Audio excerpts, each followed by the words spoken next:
Hey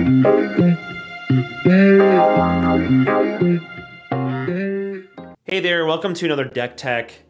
These deck techs have been pretty popular and they're really serving the community. So I wanted to get another deck tech out there on a new leader, and I really like focusing on leaders that don't necessarily have a ton of, they're not like meta decks.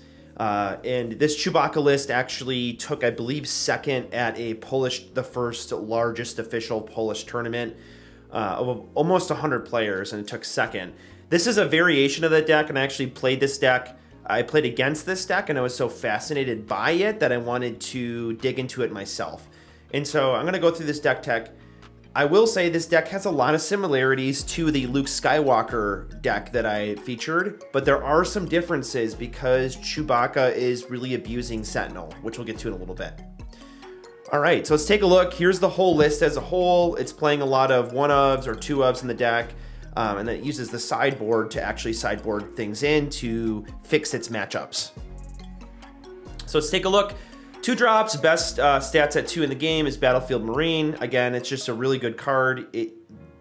When you play this deck, you're really using this Battlefield Marine to attack in, or you play it with Sentinel on turn 2 even, and it just really stops your opponent from being able to attack into base. And again, this deck can be frustrating to play against because what it's mainly doing is just preventing you from attacking into your base. And you want to get to that late game, and Chewbacca really helps you get there by churning out Sentinels. And Chewbacca, by the way, is nothing to bat an eye at. That card is strong, which we'll get to in a little bit. Regional Governor, this card can just name certain cards you don't want to see. I've featured this card in every single blue list I've featured on this channel. This card is in that deck. It's just a very strong card. I think it's going to be here for a long time. I think it's going to be a control staple for the future. Restored Arc 170. This card is really interesting. It's a 2/3 with Restore 1, and it's really nice because when you play this deck, you can actually play this as a Sentinel in space. So it's really nice to be able to play Sentinels in space because there's not that many in the game, and Chewbacca lets you turn any of your lower costed units into Sentinels. Mon Mothma, not a great card in my opinion, but it helps you find answers, helps you find your late game bombs, helps you find situational things. So I think it's an okay card in here because this deck allows you to have time, and Mon Mothma is a card that needs time to really actualize all of its value. A lot of times it's not a great card to play on turn 1. What I've seen people do though is this card is terrible. When it hits the board, it's a 1/3, right? You just really play it for its when played effect. But if you could turn this into a Sentinel, your opponent has to attack into it and kill it, and so it kind of eats an attack. And so I think out of any deck that plays this card, Chewbacca is probably getting the most value out of this card. Electro Staff, my goodness, this thing on Chewbacca is insane. It gives him +2/+2, and when it's while attached unit is defending, the attacker gets -1/-0. And I've played matchups against this deck where Chewbacca gets an Electro Staff, and then he's like a 4/11 because he's a 2/9. He's a 4/11, and then you get damage on him, and he has Grit and Sentinel. So you have to attack Chewbacca, and he's got Grit, so he just gets stronger and stronger. And I played games where Chewbacca's attacking in for 10 damage. I mean, it's just crazy. Chewbacca can get really, really big, and he oftentimes can be the win condition. So he's a really strong card, and I think that I'm surprised that this deck is not playing any ramp or anything like that. But when you play this on Chewy, it's just game over. So 3 drops here. Akbar, really, really good. Again, keep in mind, like, all of these cards can be played as temporary Sentinels. And so even though Akbar is kind of a weird card, after he's played, he's really not that good. You play him for that kind of deal damage to a unit equal to the number of units you control in its arena. So it's removal, but then he's also this like clunky Sentinel card, and Chewy can just really abuse that. Like, he's a terrible card, but man, if you were to throw Sentinel on it, this card would be really crazy, and Chewy allows you to do that. Go Chewbacca. All right, Echo Base Defender. Again, best 3-drop in the game, probably in terms of raw stats. A 4/3 with Sentinel, really, really good. Fleet Lieutenant. Allows better trades, allows you to attack in with something. There's a ton of rebels in the deck, so it just allows you to play with the board a little bit, and then you can also play this card as a Sentinel. So really weird. You get to play him as a Sentinel and then also like attack with something. Really weird. This deck is fun to play because I feel like you can just kind of screw with your opponent. Yoda, man, Yoda is just such a good card. Again, I think one thing I was complaining about the other day is that I just feel like in this game, there's not that many good Jedis. Like, there's just not, right? Kanan and Yoda, and they're in this deck. And they're good. They're good. Don't get me wrong. But I just wish there were more Jedis. I just wish there were more. We don't have that many. We got like Luke Skywalker, Yoda, Kanan, I think Ezra, but he doesn't even have a lightsaber. Like, come on. And Yoda here is just, he's probably one of the best Jedis because he's an early card. And for some reason, Star Wars Unlimited, turn 1 and turn 2 plays are just so radically important. They seem to have a precedence over later plays. Like, of course, every card in a deck matters, but there's just something, this game really, really, really needs you to play something on turn 1, where a game like Magic the Gathering, you can go 2 turns or a turn without playing anything, and it's not a big deal in the early game. And in this game, you have to play something. And Yoda is just an early card on turn 2 with Restore 2. You can also give him Sentinel until another turn, so that 4 toughness really is hard to get through. And when he dies, if your opponent kills him, you get to draw a card. So it just really punishes your opponent. I love that Yoda art on the weekly play promo. All right, Consortium Star Viper. There's 3 copies of this in the deck, really to help against Sabine. This deck does struggle against Sabine in space. And so there's 3 copies of it in the main board. It's got Restore 2 when you have the initiative, and then you can also give it Sentinel. And it's a very efficient card.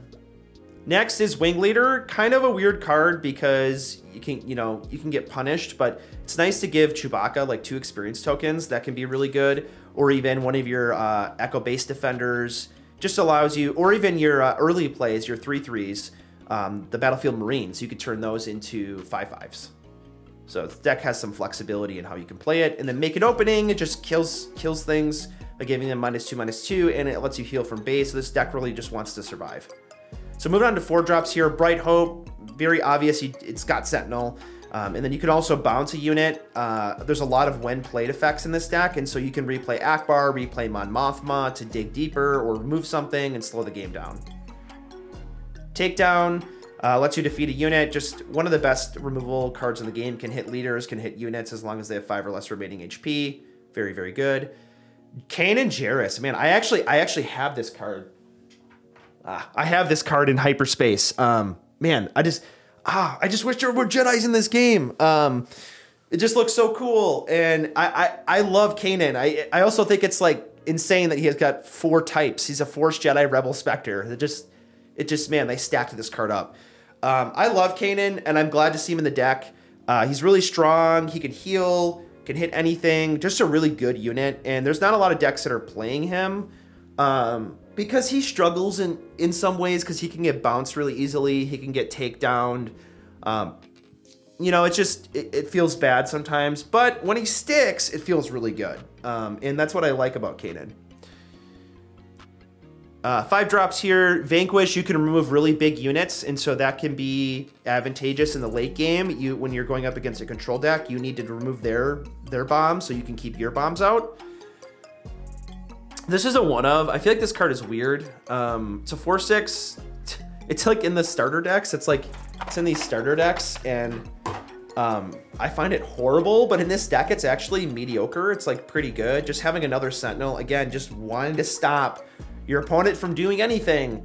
Saboteur is this deck's worst enemy, and I even thought about like looking at all the Saboteur cards in the game after I played this deck because it was so frustrating to get stonewalled.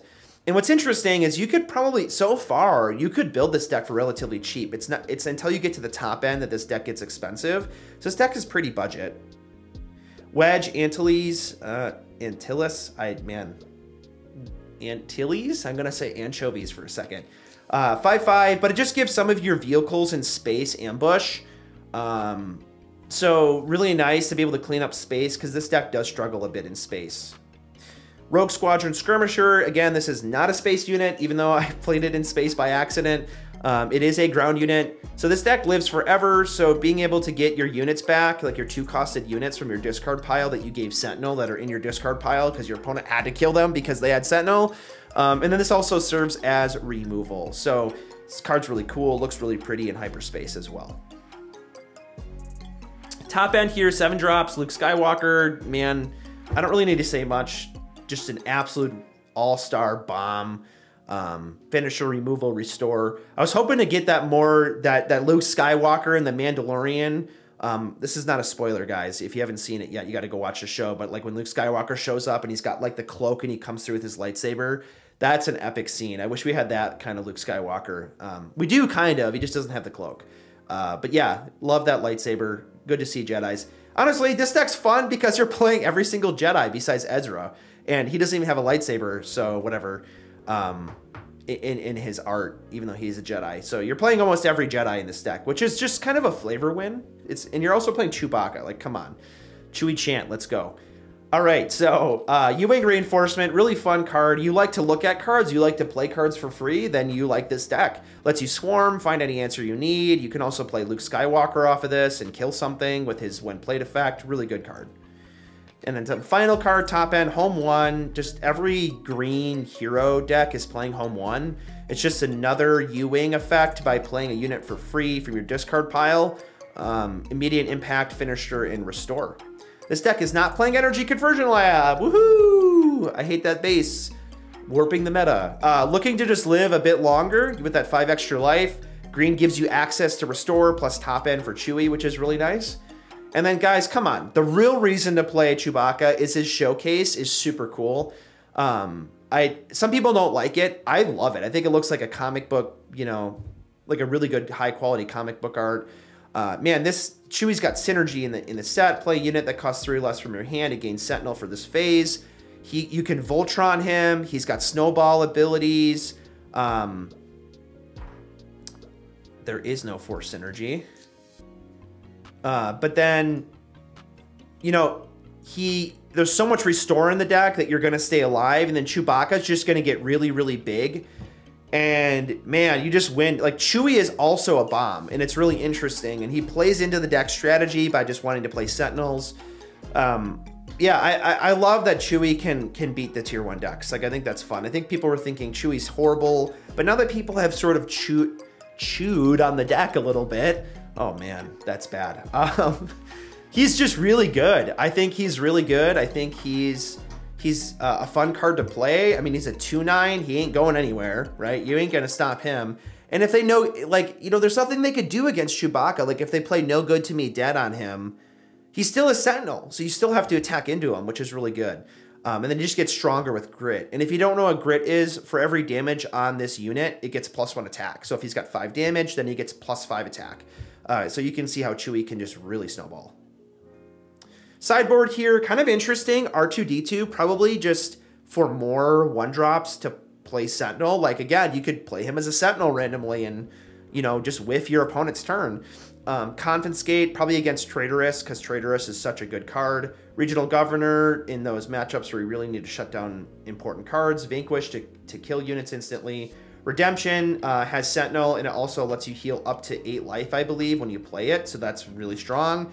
And then Reinforcement Walker for more top end in ground and in space here. We got the Redemption in space and Walker in ground.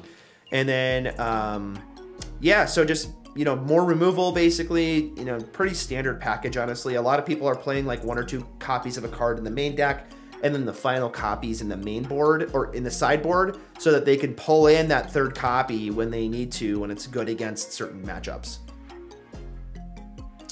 All right, so that's the Chewy deck. Let me know if what you guys think about this deck. Definitely check my my other videos in my on my channel. I got other top decks. A lot of these decks have actually placed fairly high in tournaments, so they are vetted. And some of these, this one is probably not as expensive besides the Luke Skywalkers. And then also, I just wanted to say too, I know I've been saying this in my other videos, but roughly 80+% of y'all who are watching are not subscribed. So I greatly appreciate you all subscribing. Definitely helps keep the channel going. I really appreciate it. So let me know what you think, and let me know if you're gonna build this deck in the comments below. Thanks.